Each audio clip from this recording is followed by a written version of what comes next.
I finished where I left off. We was talking about the last statement. Well, it really wasn't really a statement. It was a guy who was in federal custody, and he was talking about seeing our Quill Bond commit the shooting. And everything he said, he really matched the crime scene.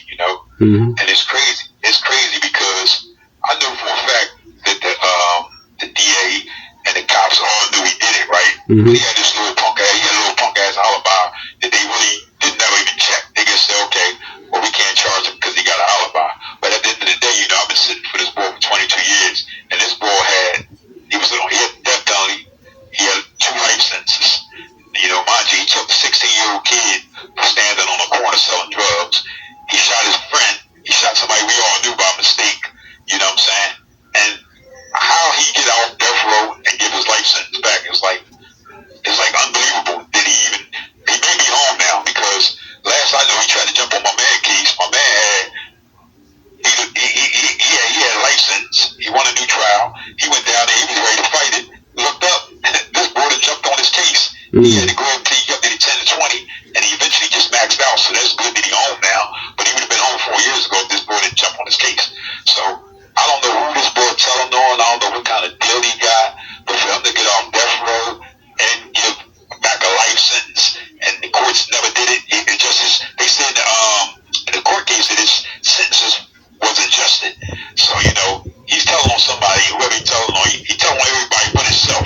You think he'd be mad enough to say, yo, I'm the one that did that. He had nothing to do with that. And then again, maybe he did, and maybe they get saying, well, he already in jail, so we don't even worry about it. So I don't know what the situation is. But my whole thing, if you're gonna turn it to a rag, if you're gonna tell on somebody, damn, at least tell on yourself. You know what I'm saying? You got a motherfucker sitting 22 years with some stuff that you knew he had nothing to do with, no knowledge it was gonna happen or nothing. So that's why it's so important that I get the homicide file from the conviction integrity unit, because I'm quite sure that wasn't the only dude that said he seen him do that. And as I told you before, in the homicide file, any notes that any notes that the detectives had and wasn't turned over to me, then that's automatic. That's automatic grounds to get the conviction throughout.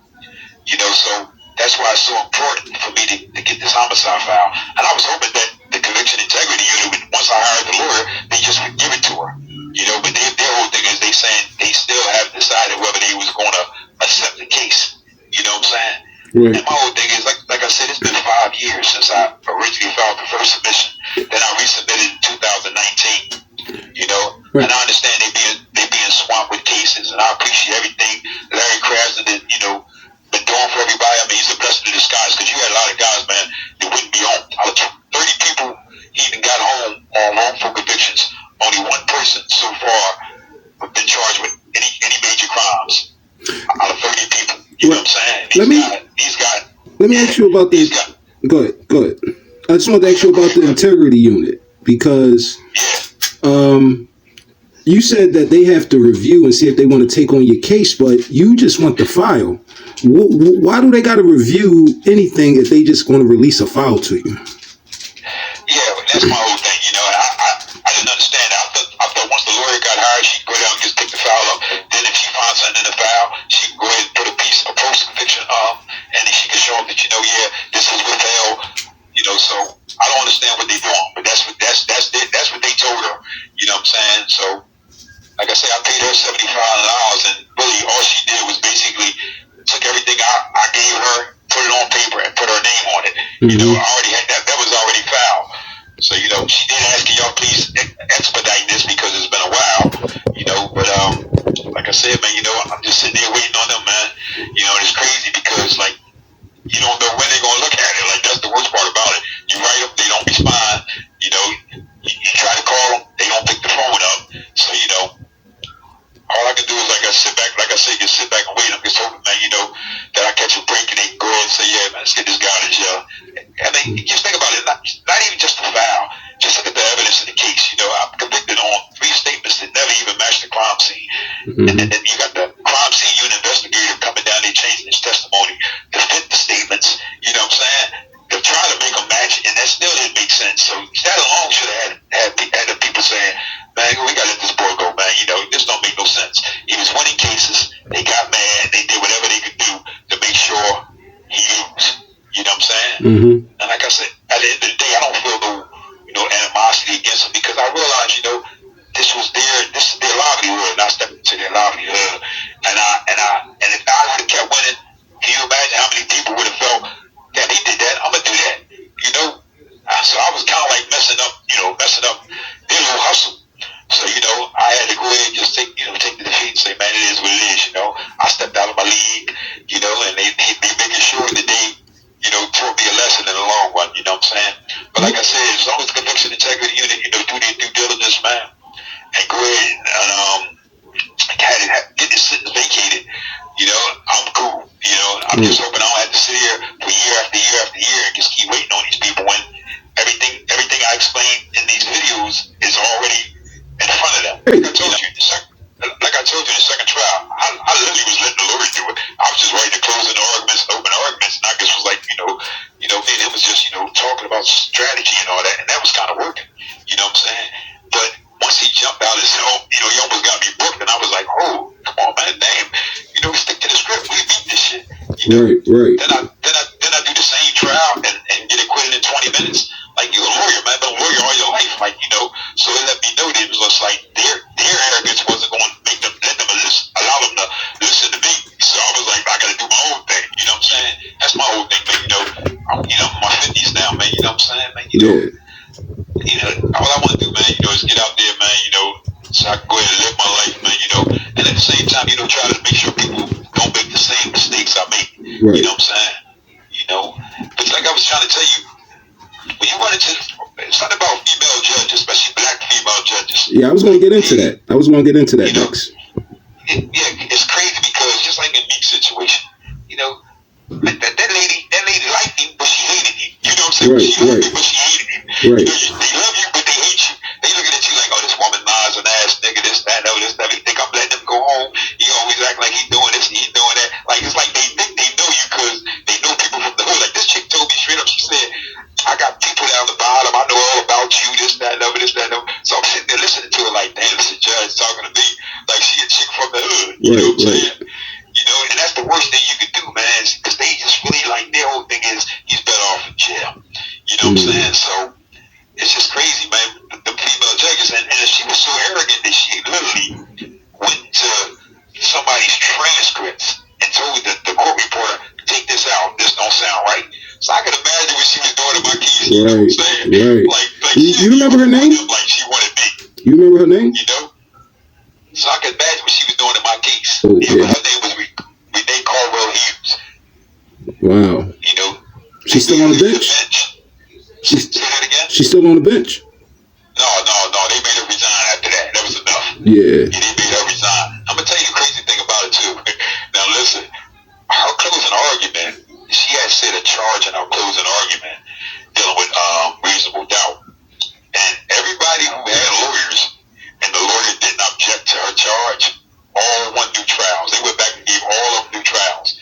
And my situation was I represented myself, and I didn't object to her charge. So even though her charge was deficient and it was like against the law, due to the fact I didn't object to it, there was no argument I could make.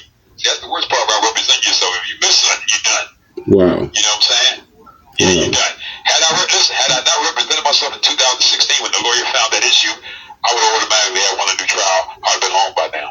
He just was basically in the wrong place at the wrong time, and it just happened so suddenly to where as though it seemed like, man, that's crazy. Kane did that to Marty, this, that, other, this, that, other. But nothing was never meant to happen to Marty. You know what I'm saying? And after that, I basically was just being shot at, and it was like, I guess when you're in that small bottom, the bottom is small. Right. So you probably got like 10 blocks going up and down from 32nd Street to 40th Street. You got like 8 blocks. So everything that happened down there, even though I was being shot at, people were trying to get back at me. It was seeming like that, Kane's, he's always in shootouts. He's always doing this. He did this, he did that. But where's the victims at? Only victims it is was the victims from that night. Ain't nobody dead. You know what I'm saying? Wasn't no more victims. Now don't get me wrong, I could have simply punished them guys every time they shot at me. But I knew, for one, they was working off emotion.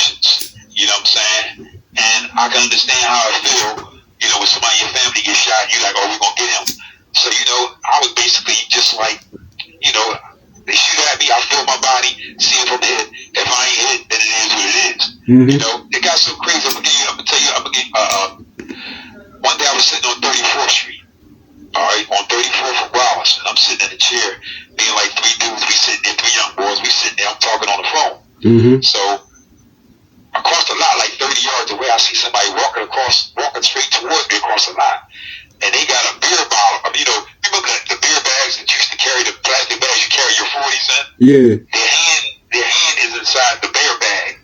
So I'm watching their hand the whole time. I see, dang, this dude got a gun. This dude literally trying to come kill me. Now, mind you, I just came home from the shootings on bail. So I couldn't move because I was shot up. So I'm sitting there on a chair. The young boys don't see nothing. I'm talking to the girl. The girl in my ear told me, hello, hello, hello. So I'm not saying nothing. I'm just watching this dude's hands. So as soon as the dude stepped on the sidewalk, I pushed the young boys to the side. I was like, yo, we got him, yo, we got him. And I act like I reached. Mind you, I had no gun. Nobody out there had no guns. This dude looked both ways. He shot 2 times.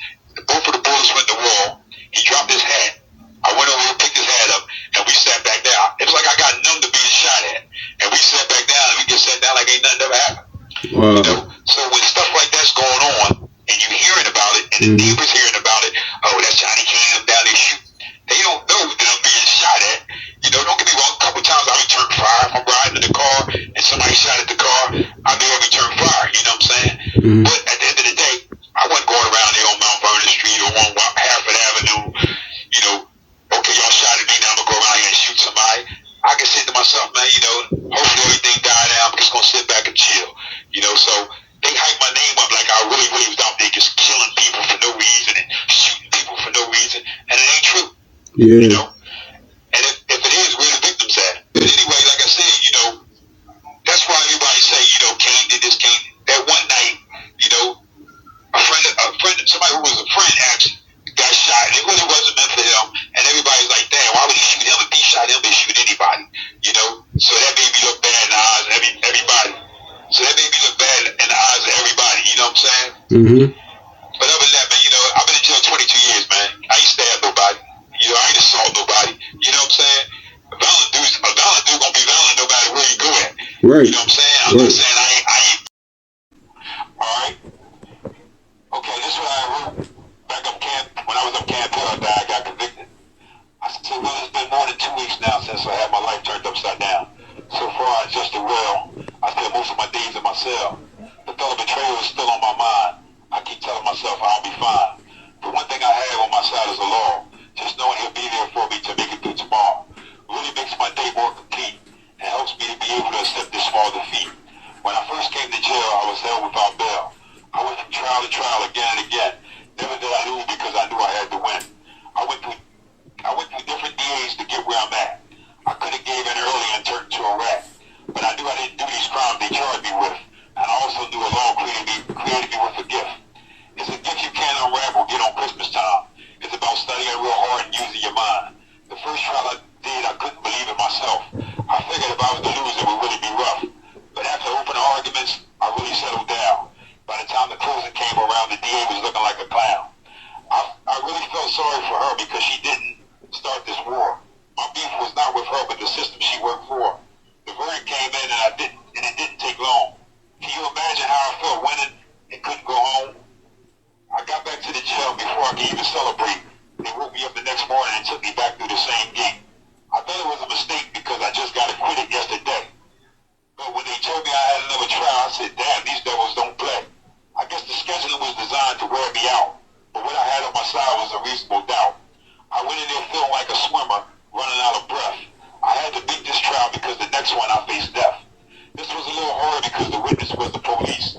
But when I was done closing, they said, damn, Johnny Kane is a beast. That was the second case I won all on my own. I was feeling like a king sitting on a throne.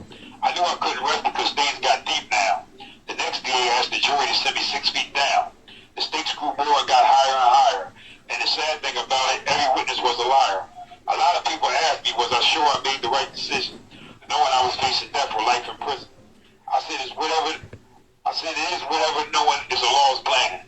So if I would have lost, I wouldn't have felt less than a man. I went in there arrogant and some say cocky. But one thing I made everyone do was sit back and watch me. This trial was different. He knew the technique I would use. Plus there was reported here from the Daily News.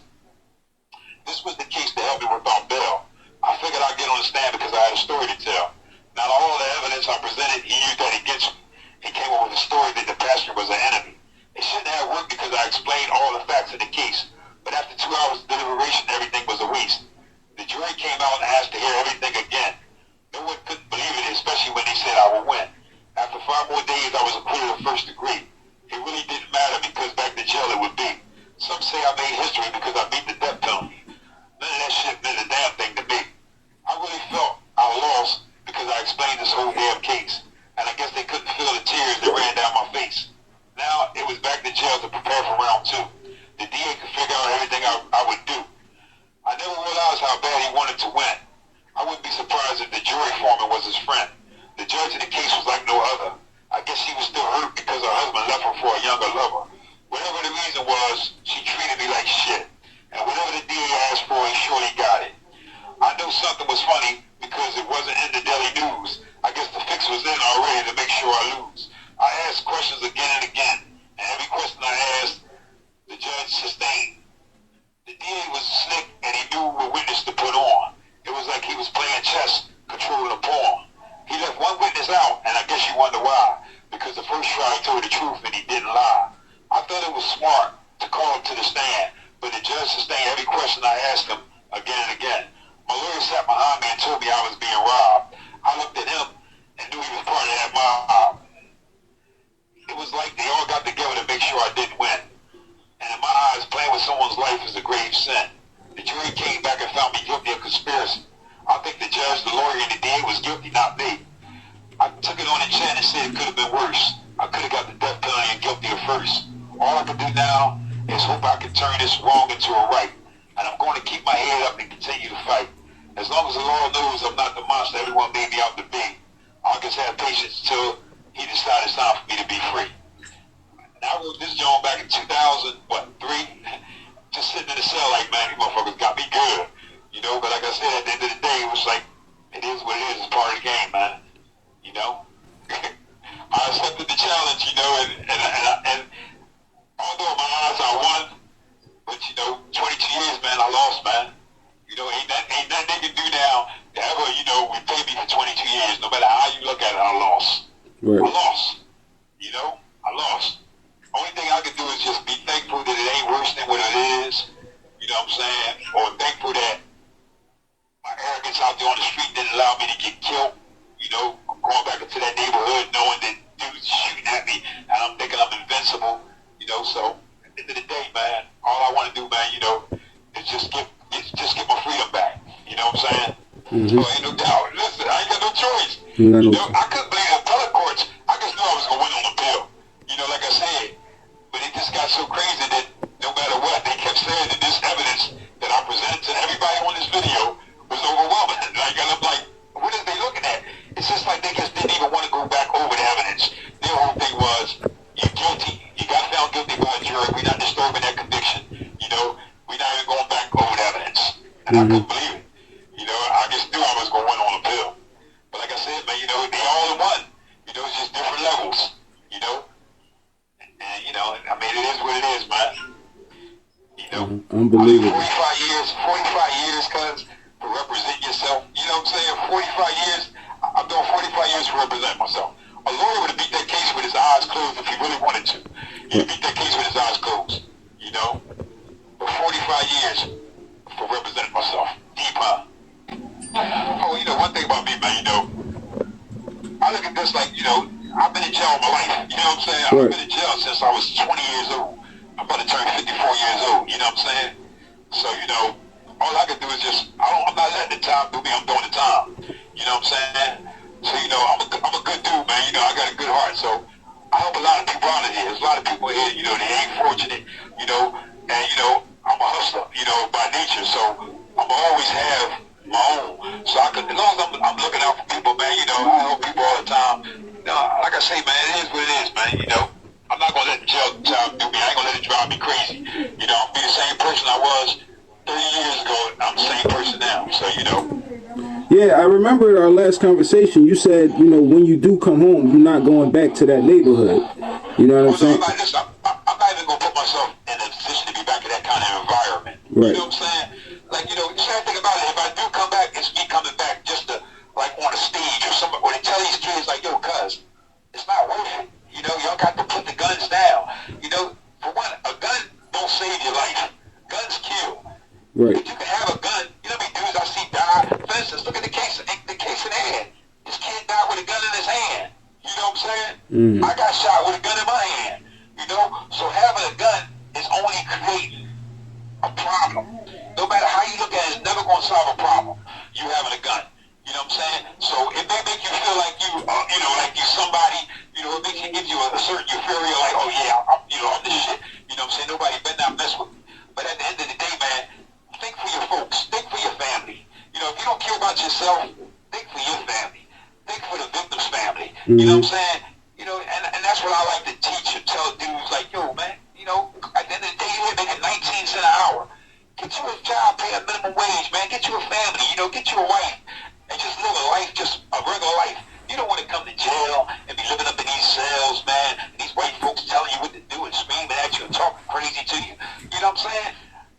Somebody got to break them kids out of there, because at the end of the day, man, I hate to look at the newspapers, man, and see what's going on, man, because it's just like kids just out there just killing each other for no reason, man, and it's just pitiful, and it hurts me in my heart that, that I can't reach out and say, come on, man, y'all serious, man, you really think this is really the solution, So, I'm hoping that, like I say, if I do come back in that environment, it's only to speak, it's only to teach, and like if I can get one dude out of 100 to say, you know what, damn, man, you changed my life, I made a change, you know what I'm saying? Yeah.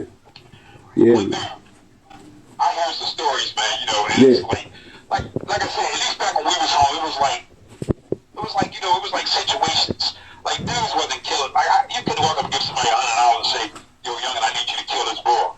And he go just walk up, broad daylight, blow somebody's head off in front of their mom and everybody, for $100. Yeah.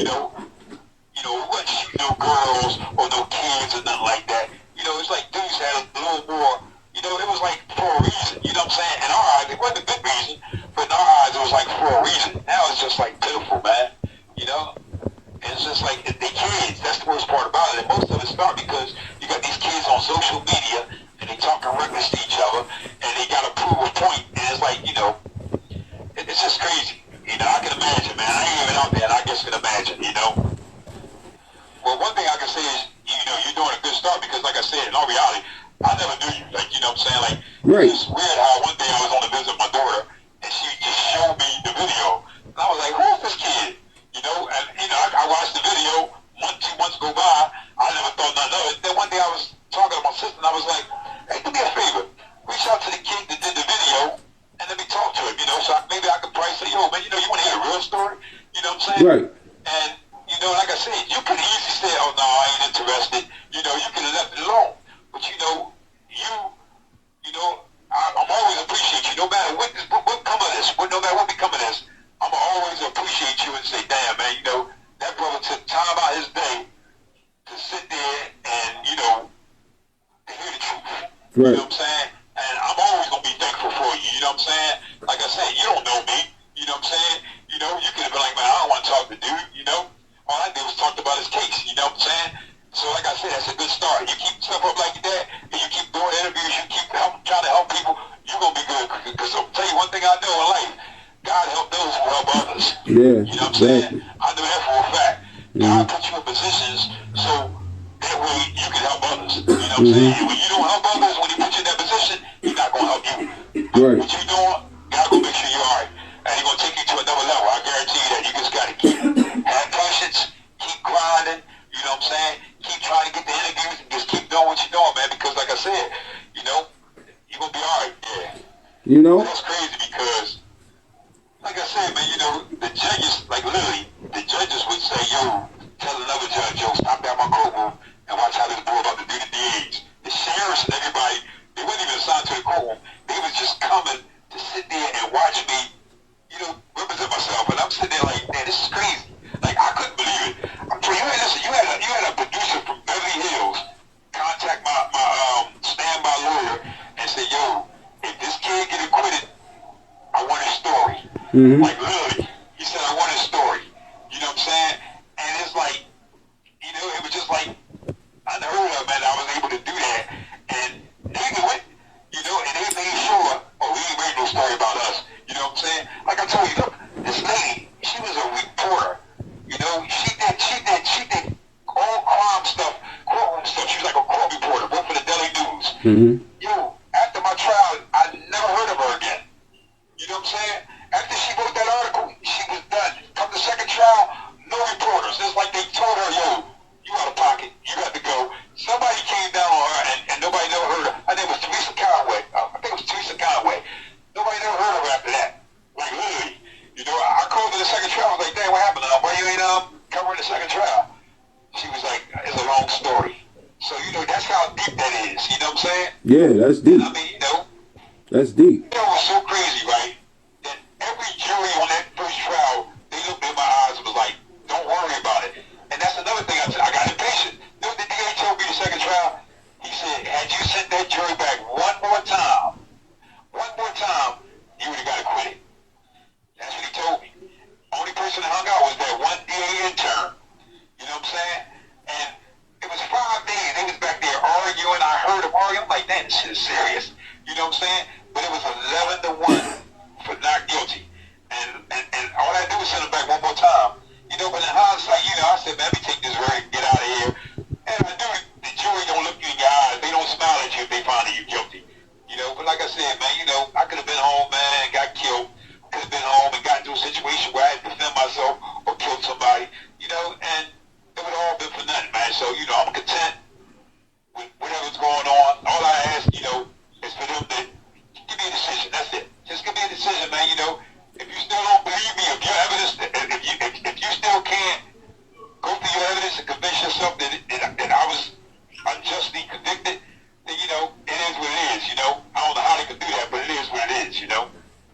The one thing I got on my side is God know I didn't do this. The Lord know I didn't do it, you know what I'm saying? So I know for a fact, you know what I'm saying, that at the end of the day, you know, he's going to make sure I'm all right, you know what I'm saying? He's been taking care of me for 22 years, you know what I'm saying? I'm 54 years old, I'm healthy, you know what I'm saying? I got a sound mind, you know what I'm saying? And I know that when I come home, I know just the way I think that I'm going to be rich. I'm going to be rich because, you know, I'm just a thinker, you know, and all I need to do is get in front of social media, get in front of stuff, and, you know, figure out what I need to do. So, you know, I'm just waiting for my turn, man. That's it. Yeah, man, definitely. You know? Definitely, man. You're going to get your turn again, brother, inshallah. Inshallah. You know? Man.